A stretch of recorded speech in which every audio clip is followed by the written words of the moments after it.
good to see you all. It's such a sunny day and it's good to see you here and not outside. We're going to have an interesting event today, in my opinion. First of all, with this panel on the revolutionary processes in North Africa and West Asia.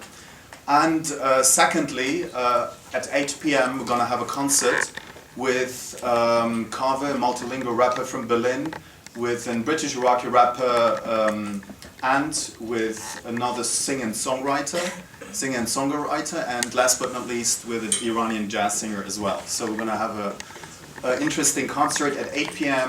In the JCR in the Junior Common Room here at SOAS. My name is Fathollah-Nejad. I've been organizing this with lots of help from others.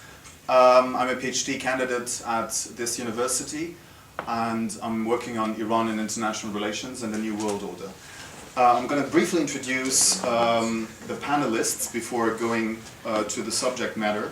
Well, we are having Dr. Corinna Mullin, who is a lecturer in politics at SOAS, and she is a PhD graduate from the London School of Economics, LSE. We have Jamil Mouawad, who studied in Beirut and is currently a PhD candidate in politics at this university. We have Peyman Jafari, who is a PhD candidate at the University of Amsterdam, and he is currently a research fellow at the London Middle East Institute, which is based here at SOAS. And last but not least, we have Fouad Marey, who studied in Cairo. He's just coming back from the trip from Beirut and Cairo. And he's a doctoral fellow at the University of Durham and working on Middle East politics. So, so the idea basically of this panel is to both look at structures of powers and strategies of resistance against those. Of course, we have been witnessing a truly historical event starting earlier this year in Tunis, which has sparked an Arab revolutionary process which has gone to distant shores to the Persian Gulf, Sheikdoms as well.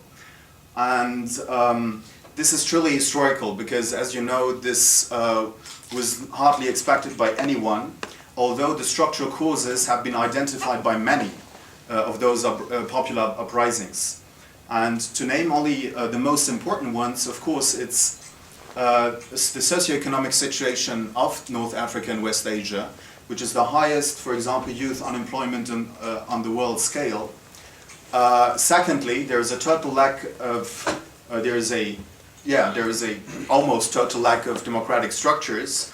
We have many autocracies, dictatorships that are allied and supported politically, diplomatically, and militarily by the West, while exerting very authoritarian power domestically, and by so doing you will find people's will when it comes to domestic and foreign policy very much undermined by those structures. We have also another major structural causes, of course, the neoliberal economics that is also very much very strong in that region, that has been stimulated by Western-dominated and especially US-dominated international financial institutions such as the International Monetary Fund and the World Bank, which is also very much benefiting the local elites in those countries. So this has been throughout the region, and of course Tunisia, where all this began, was an example of those neoliberal economics. So you have all those, the structure that has been in place for many decades now, and of course, at the same time, we're talking about the most important, strategically most important region of the world, because the bulk of the oil and gas resources are, of course, located there. And this has been, after the Second World War, the central pillar of so-called US global domination, of course. To have such a privileged access to oil and to have such a privileged also relationships militarily and politically with all those countries, And by having this privileged access to oil, the US has been able to have a powerful political leverage vis-à-vis rival powers globally. So this has been, more or less the hegemonic status quo of the last decades. But this truly historical moment has really very much jeopardized and challenged, at least, this US global hegemony based upon US regional hegemony.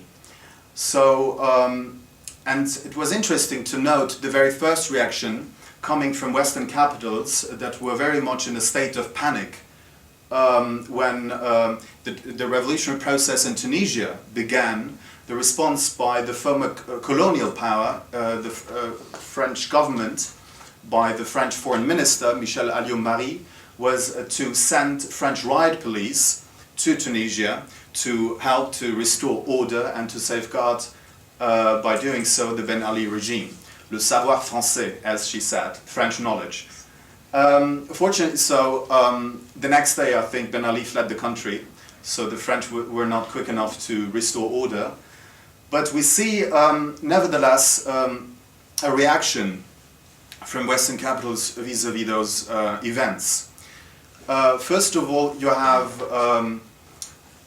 the willingness to manage an orderly transition in those countries, is to basically to avoid a sudden democratic change. And this terminology, of course, came up in a very strategically important country, Egypt, voiced by the US government, orderly transition. Secondly, we have been witnessing basically the reintroduction of the West and the US in those revolutionary processes, although they've been very much isolated from all those processes, in the case of Libya. So you have